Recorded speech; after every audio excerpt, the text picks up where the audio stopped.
Hello everyone! Today we'll be doing our fifth and final reading of the Tales of Beedle the Bard. We will be reading the tale of the three brothers today. First, before we get started, I'd love to ask you to like and subscribe to my channel. It really helps me out. We've got lots of really great books on the roster, more Harry Potter books as well. So if you love watching these videos, please like and subscribe. It really helps the channel out. And helps me be able to do this more frequently. So without further ado, let's get started on the story. So this tale we will all remember from the Harry Potter films. I believe it was first written or read aloud by Hermione in Deathly Hallows. So it's a great story. The Tale of the Three Brothers.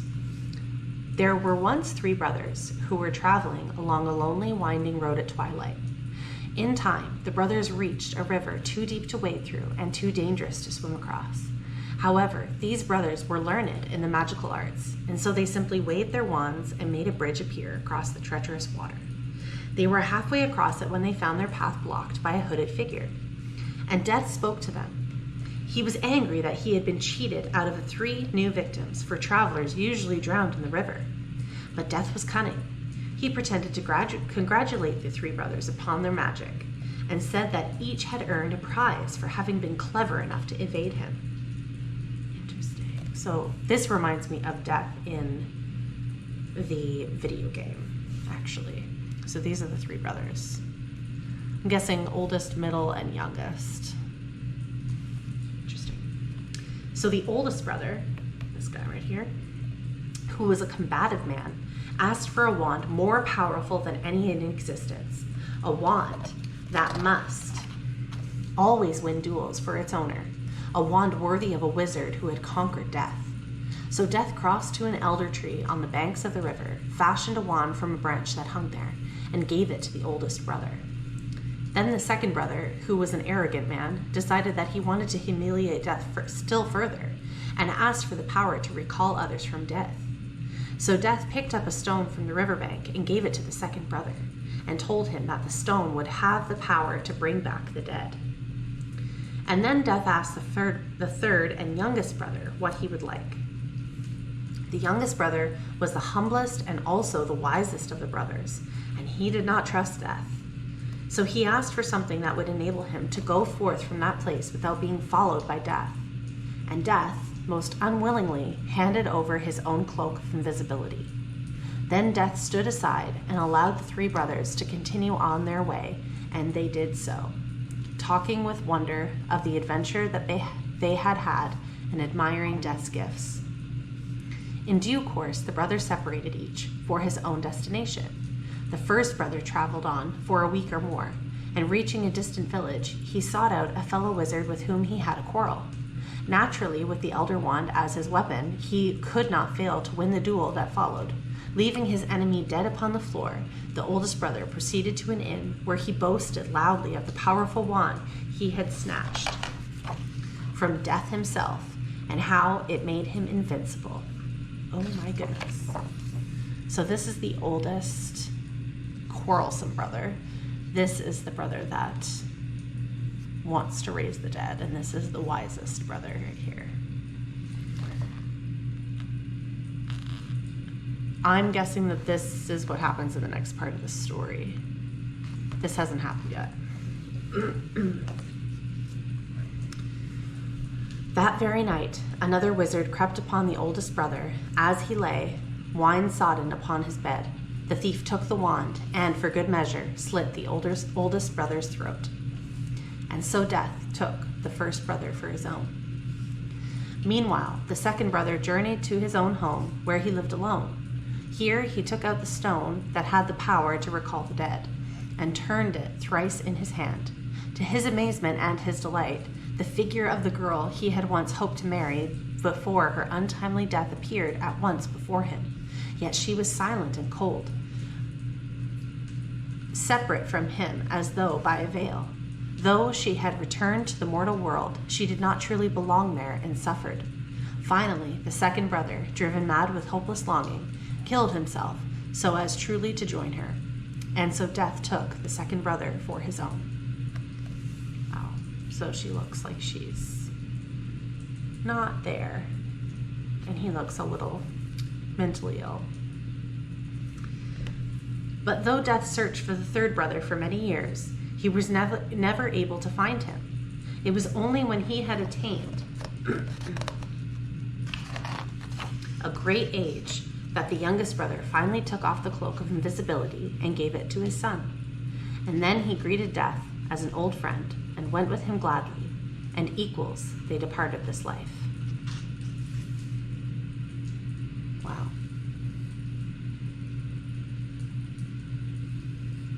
Oh, so this is his ghost, and that's him in the window. He obviously died. And this is him going with Death. I find this so symbolic.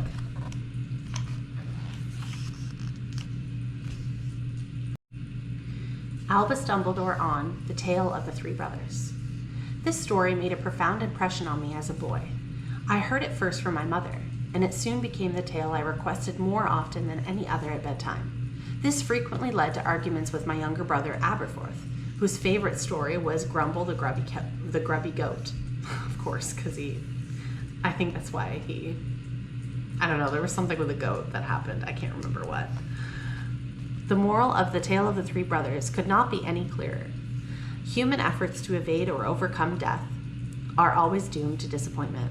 The third brother in the story, the humblest and also the wisest, is the only one who understands that, having narrowly escaped death once, the best he can hope for is to postpone their next meeting for as long as possible. This youngest brother knows that taunting death by engaging in violence like the first brother, or by meddling in the shadowy art of necromancy like the second brother, means pitting oneself against a wily enemy who cannot lose. So let's take a look at the art here. So this is the goat, the Grumble the Grubby Goat. That's hilarious. I'm guessing that this is part of the story. And I'm guessing this is a necromancer because he's trying to raise the dead rat, I think. Yeah. The irony is that a curious legend has grown up around this story, which precisely contradicts the message of the original. This legend holds that the gifts Death gives the brothers, an unbeatable wand, a stone that can bring back the dead, and an invisibility cloak that endures forever, are genuine objects that exist in the real world.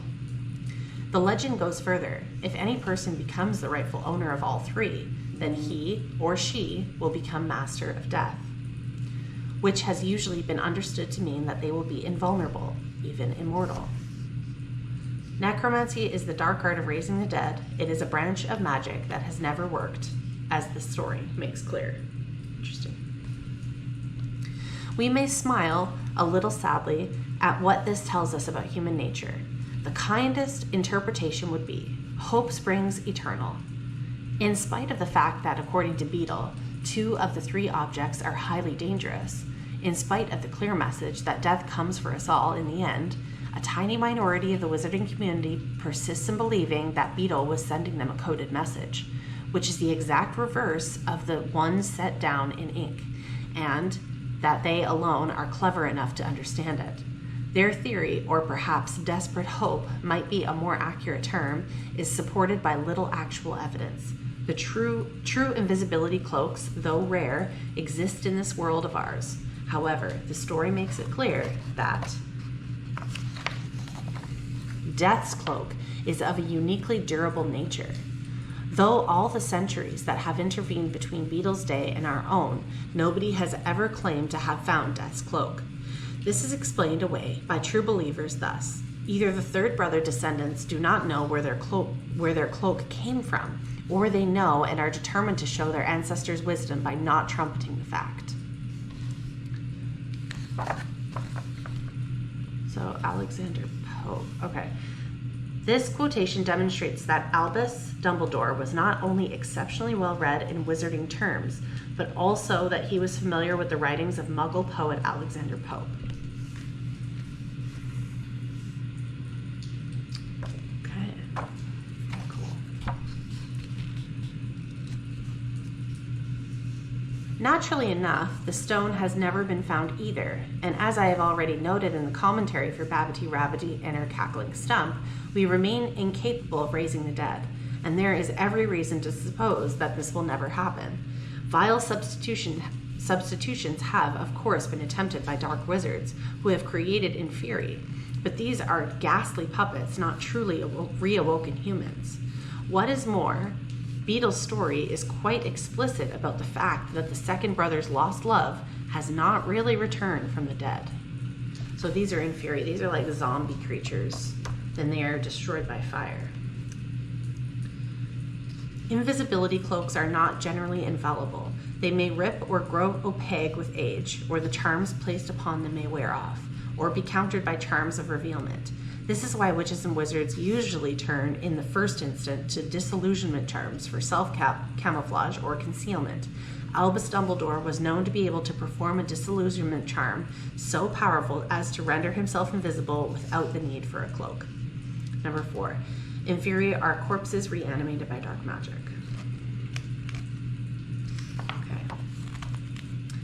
She has been sent by death to lure the second brother into death's clutches, and is therefore cold, remote, tantalizingly both present and absent. Footnote reads, many critics believe that Beedle was inspired by the Philosopher's Stone, which makes the immortality-inducing elixir of life, when creating this stone that can raise the dead. This leaves us with the wand, and here the obstinate believers in Beedle's hidden message have at least some historical evidence to back up their wild claims. For it is the case, whether because they like to glorify themselves, or to intimidate possible attackers, or because they truly believed what they were saying, that wizards down the ages have claimed to possess a wand more powerful than the ordinary, even an unbeatable wand. Some of these wizards have gone so far as to claim that their wand is made of elder, like the wand supposedly made by death. Such wands have been given many names, among them the Wand of Destiny and the Death Stick. It is hardly surprising that old superstitions have grown up around our wands, which are, after all, our most important magical tools and weapons. Certainly wands, and therefore their owners, are supposed to be incompatible. Certain wands, and therefore their owners, are supposed to be incompatible, or to denote flaws in the owner's character. When his wand's oak and hers is holly, then to marry would be folly. Oh, I see what it means. Okay. Rowing gossips, chestnut drones, ash is stubborn, hazel moans. And sure enough, within this category of unproven sayings we find, wand of elder, never prosper. Whether because of the fact that death makes a fictional wand out of elder in Beedle's story, or because power-hungry or violent wizards have persistently claimed that their own wands are made of elder, it is not a wood that is much favored among wand makers. The first well-documented mention of a wand made of elder that had particularly strong and dangerous powers was owned by Emmerich. Commonly called the Evil. I remember Emmerich the Evil was called. Yeah, that was mentioned in the book somewhere. A short-lived but exceptionally aggressive wizard who had terrorized the south of England in early Middle Ages. He died as he had lived, in a ferocious duel with a wizard known as Egbert. What became of Egbert is unknown, although the life expectancy of medieval duelers was generally short. In the days before there was a ministry of magic to regulate the use of dark magic, dueling was usually fatal. So this is Egbert. Emmerich the Evil. Man, I want a dragon as a pet. That'd be dope.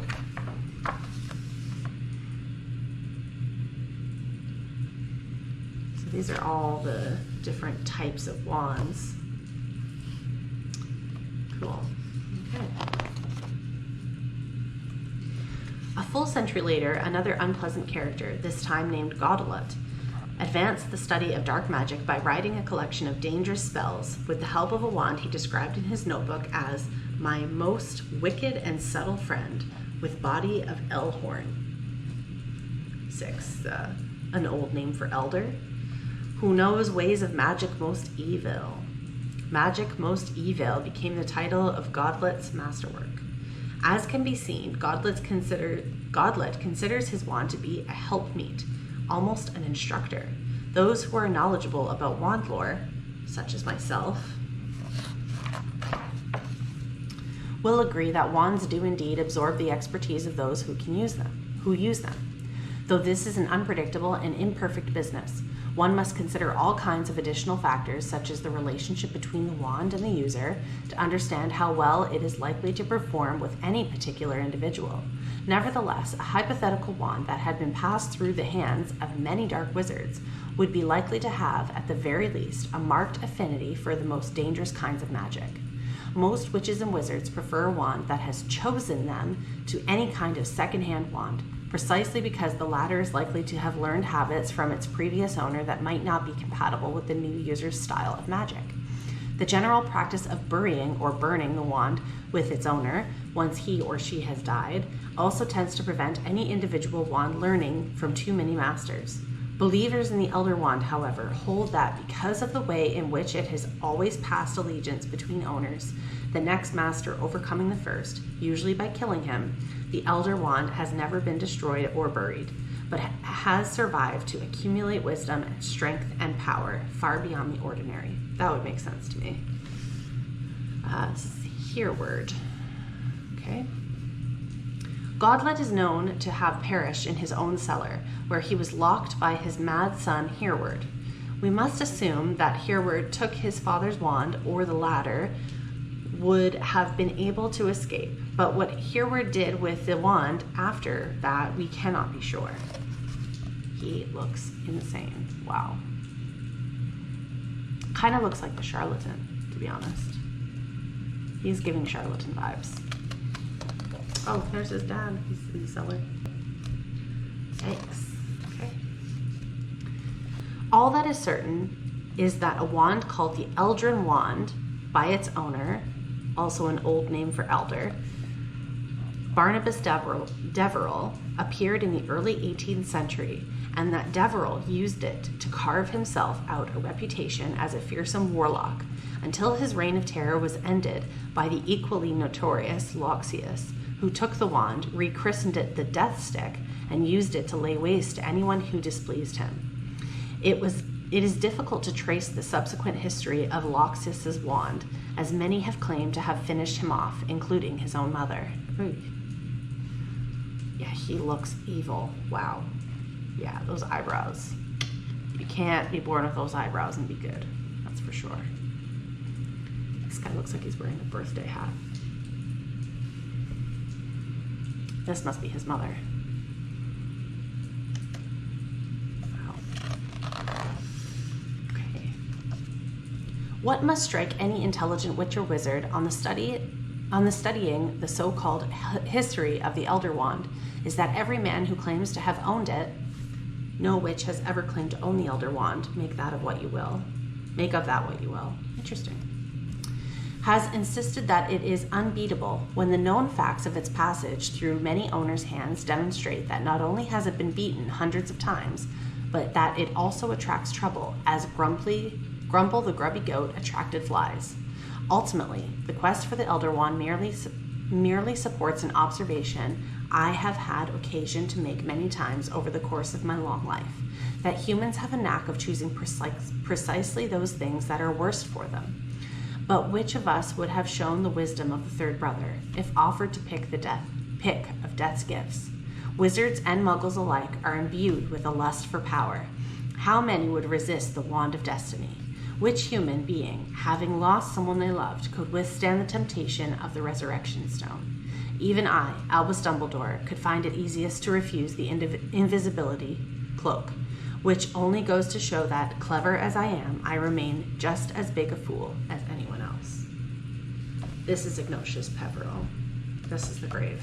This is Harry's descendant, which is said to be the three brothers, which is super interesting. So this is the end of the book.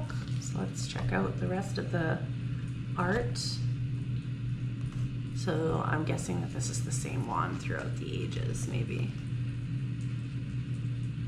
Or maybe it's random art, I'm not sure. I would highly recommend, if you are here at the end of this video, to actually purchase this book, The Tales of Beedle the Bard. The reason for it is that the proceeds of this book go towards helping orphans, so which is really wonderful. So, I mean, you could read more about this at the back of this book, but really, really worth having in your library. It's a wonderful, wonderful collectible for if you're a Harry Potter fan. Okay, the end. We'll see you next time. Thank you.